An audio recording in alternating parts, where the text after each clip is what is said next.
আমার নতুন একটা ব্লগে তোমাদেরকে আরও একবার স্বাগত। তো দিনটা ছিল বেশ কিছুদিন আগে, আমাদের এইবার শীতের প্রথম পিকনিক। তো আমরা সবাই মিলে গেছিলাম, আমাদের যে পড়া থেকে নিয়ে যাওয়া হয়েছিল, তো সবাই আমরা যারা একসাথে পড়ি সবাই মিলে গেছিলাম।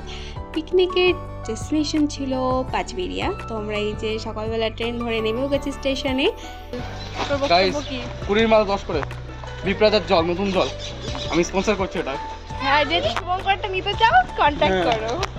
বিপ্রাজ বলছি আমাকে একটু অ্যাকাউন্ট টাকা পাঠিয়ে দিও। হ্যাঁ, এই যে এই জায়গাটা ছিল আমাদের লোকেশন পিকনিকের, আর এখান থেকে একটুখানি হেঁটে সামনেই। তো আমরা সবাই মিলে জোট বেঁধে একদম যাচ্ছিলাম পিকনিকে, আর মজা করতে করতে যাচ্ছিলাম। কোর্স মজা তো হবেই, এটা আমাদের শীতের প্রথম পিকনিক। আর পিছনে আমাদের ম্যাম যাচ্ছে, সামনে স্যার ছিল। তো এই যে আমাদের লোকেশন, এখানে রান্নাবান্না হচ্ছিল, ওখানে সবাই বসেছিল। ফুল হচ্ছে এখানে আমরা ছবি তুলতে এসেছি, এক এক করে আমাদের এই যে ক্যামেরাম্যান ছবি তুলে দিচ্ছে। কি লাগছে, সুন্দর লাগছে।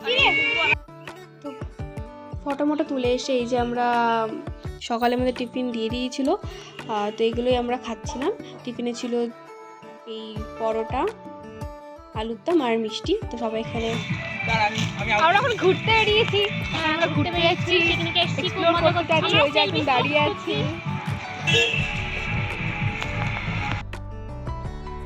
এই যে আমাদের পিকনিকের চারপাশে এই যে আমবাগান ছিল, জায়গাটা ভীষণ সুন্দর ছিল। আমাদের তো সবাইকে পছন্দ ছিল। আর ওই দিকটায় যা, ওই দিকটায় যা।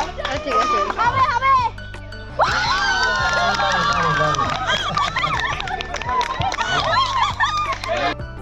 এই খেলাটা হয়েছিল, তো অনেক রকম খেলা হয়েছিল। মনে হচ্ছে উইকেট মেরে বল দেওয়া, এটাতে আমি অনেকটাই পেরেছিলাম, বাট লাস্ট অবধি 4th হয়েছিল বলে কিচ্ছু পাইনি। আর এই যে বিস্কুট খাওয়া ছিল, মানে 1 মিনিটে কে কতগুলো বিস্কুট খেতে পারে, তো এই একটা কম্পিটিশন হয়েছিল।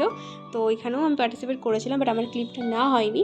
তারপর আমরা একটু হাঁটতে গেছিলাম, তো আশেপাশে কুলের বাগান ছিল, আমরা কুলও পেরেছিলাম ওখান থেকে। তো এই যে তারপর মিউজিক্যাল চেয়ার খেলা হয়েছিল, মেয়েদেরটা হয়েছিল, ছেলেদেরটা হয়েছিল। তো ওখানেও পার্টিসিপেট করেছিলাম। তো সবার জন্য প্রাইজ তো ছিল, ফার্স্ট সেকেন্ড থার্ড, তার জন্য প্রাইজ। তো আমরা এখানে নাচানাচি করছিলাম। তো অলমোস্ট বিকেল হতে যাচ্ছিলো, তো রান্না অলরেডি হয়ে গেছিলো। তো আমরা এই যে খেতে বসে গেছি। আর আমি খালি বলছিলাম যে আমাদের একটু ক্লিপ দিয়ে দেবে, ব্যাস এই যে আমাদের ক্লিপ। তো আমাদের লাঞ্চে ছিল হচ্ছে ফ্রাইড রাইস আর চিলি চিকেন। খাবারটা খুব টেস্টি ছিল। খাওয়া দাওয়া হয়ে যাওয়ার পরে এবার আমাদের বাড়ি যাওয়ার পর ট্রেনেও চলে এসছে। তো এই যে ট্রেনের ভিতর, তো আমরা নেমে গেছি, এখন যাচ্ছি বাড়ি। তো সবাইকে কেমন লাগবে বলো।